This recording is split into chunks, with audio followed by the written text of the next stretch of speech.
азыркы ситуацияга ылайыктап өкмөттөн заказ түштү. Маска кийип атабыз. Чаткал районунун Терексай айылындагы чакан тигүү цехинин ачылганына 1 жыл толо элек. Ага карабастан пандемия учурунда көп колдонуучу миңдеген бет каптарды тигүүнү элеттик келиндер колго алышкан. Ушундай кийин кабаттап электрический кайчы менен кыркып алабыз. Мынакей менин кыздарым азыр жакшынакай иш үстүндө. Шербет Тойматова Жалал Абад облусуна караштуу алыскы Чаткал районунун Терексай айылынын тургуну. Көп жылдан бери жергиликтүү кен иштетүүчү мекеменин кадрдык бөлүмүндө эмгектенип келет. Андыктан айыл жергесиндеги айымдардын жумушсуздук маселесин жакшы түшүнүп, аларды жумуш орун менен камсыздоо максатында тигүү цехин ачкан. Мындай жеке ишкерликке албетте пенсия чыгып жөн отуруп калбастан азыр бардык эле жерде көйгөйлөр көп да. Айрыкча айыл жеринде жашап иштеген аял затына мындай иш таап бериш аябай кыйын. Ошого мындай демилге көтөрүп, мен да ошо биздин ошо филиалдагы мурунку иштебей токтоп калган швейный цехтин кыздарына кичине мындай финансылык жардам көргөзүп, ошону иштеткенге аракет кылып, азыр баштап атабыз. Бирок бул ишибиздин башталганына аз эле болду, август айынан бери. 62 жашты аркалап калган Шербет айым уюштурган тигүүчүлүк цехинде айымдар үчүн кийим-кечелер, шейшептер сапаттуу даярдалат. Учурда ал тигүүчүлөргө керектүү кездеме, материалдарды камдап берип келет. Бирок аларга элеттик кардарлардын талабы аз болуп калгандыктан жаңы кардар табууга муктаж. Андыктан интернет аркылуу кардар табуу жолун үйрөнүү үчүн атайын окууга келген. Өтүп жаткандагы немелерди карап туруп, азыр пландар көп.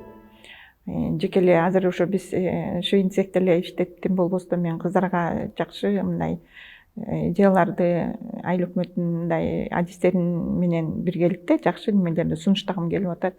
Тем более бизде жер үлүштөрү андай мындай жашаган жерибизде эч кимдики жок болгонуна байланыштуу эми мындай иш көбүнчө иш издешет да. Мен айыл жерлеринде мектеп, бала бакча, больница эле болбосо башка жерлер жок да, ошон үчүн иш орундарын түзгөнгө мындай жакшы демилгелүү жаштарыбыз жок эмес. Ошо демилгелүү жаштардын немеси менен көп мындай жакшы немелерди ишке ашырабыз деген менин үмүтүм бар да.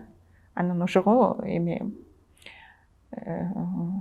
ошолорго шык берип, ошолорго мындай кичине дем бергенге мен ушундай көп немелер тренингтерден көп пайдалуу нерселерди алып, көп эле нерселер болот го деген ойдомун. Демгеде медиа борбору тарабынан элеттик ишкер айымдардын экономикалык мүмкүнчүлүгүн жогорулатууга багытталган тренинг өткөрүлдү. Анда ишкер айымдар социалдык тармактар аркылуу бизнесин өнүктүрүүнү үйрөнүштү. Шербет Тойматова жетектеген цехтин буюмдарын эми Facebook'тагы Терексай KG баракчасынан табып, кардарлар буйртма берсе болот. 3 күндүк окутуунун алкагында айымдар сүрөт, видео жасап интернетке жүктөгөндү үйрөнүштү. Кошумча социалдык тармактар менен активдүү иштегенди өздөштүрө алышты. Ага жалпысынан Кыргызстандын түштүк аймагынан 15 ишкер айым чакырылган. Алардын бири Гүлжан Камбаралиева.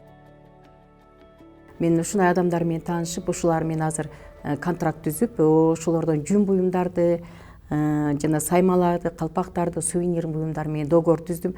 Даже төшөктөрдү жүндөн, пастилдерибизди даже сайма менен, биздин орнаменттер менен жана эмне деп коет, эмблемаларды койдуруп тиктирем деп Чаткалдагы аялга заказ кылдым, Шербет эжеге.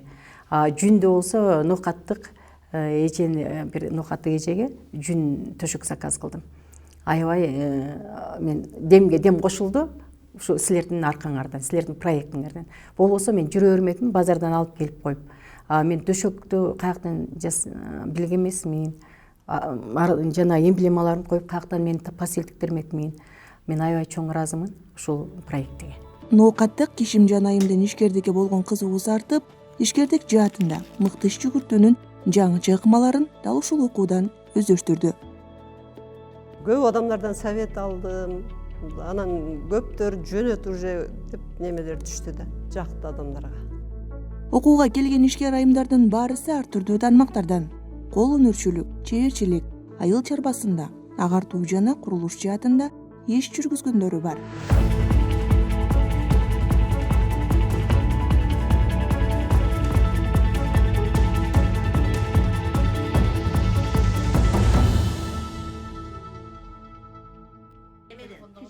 Алыскы Баткен облусунан окууга келген Жамиля Пазылова. Ал учур талабына жараша социалдык тармактар менен тыгыз иштөө маанилүү жагдай экенин түшүнүп, өз алдынча иш жүргүзө баштады. Биздин баягы фонддун эмеси аз болгондугуна байланыштуу бизге дагы донор болсо жакшы болмок да. Аяк бияктан донор чыкса, анан ушул өзүбүздүн продукциябызды жаңкыгы өткөн эмебиз боюнча, темабыз боюнча инстаграмга, эмелерге жөнөтүп, веб-сайттарга жөнөтүп, ушуну жайылтып, реклама кылып, ушул сатыкка чыгарсак продукциябызды. Сатыкка чыгарып бизге заказ беришсе, биз ушуну күндөн күнгө көбөйтсөк, эң эмебиз ушул. Анан бизде тигип, токуп даярдап атабыз, бирок кардар аз. Бизге кардар көп болуш керек. Долбоордун негизинде тасмага тартылып ишкердик жаатындагы өзгөчөлүктөрү айтылган ишкер айымдар жөнүндөгү программалар аймактагы телевидение жана Ынтымак, Ош портал, Т-медиа сыяктуу сайттарга чыгарылып, Facebook, Instagram сыяктуу социалдык тармактарга жарыяланды. Бул менен башка дагы жүздөгөн эле ишкер айымдарга чоң сабак болгону анык.